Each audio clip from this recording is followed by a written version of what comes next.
If you want your visa approved in 2024, please pick up a pen and paper and write down what I'm about to say or save it wherever you are watching it, because I'm going to give you how to get your visa approved. Like this video and watch till the end so that you don't miss anything that is important. And also share this video to them who are going to appear for the U.S. visa interview soon.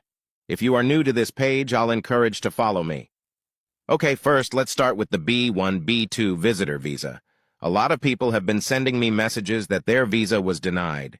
So let's talk about the 3 questions that you are going to be asked at the interview. There are 3 questions that the consular, the officer, is going to ask.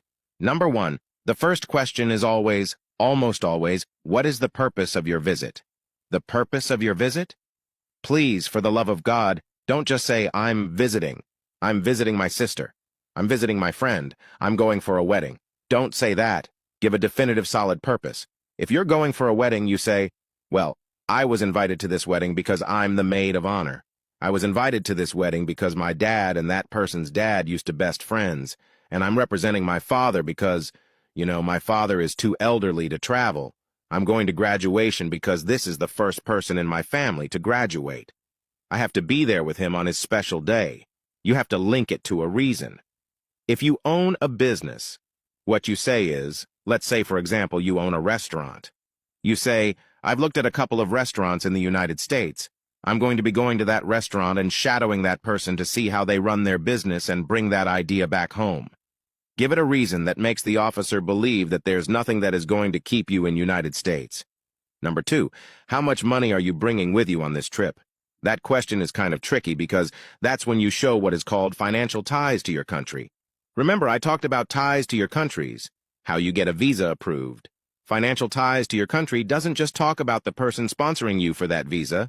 It talks about how much money you have yourself. So financial ties could be your family, employment, business, anything like that.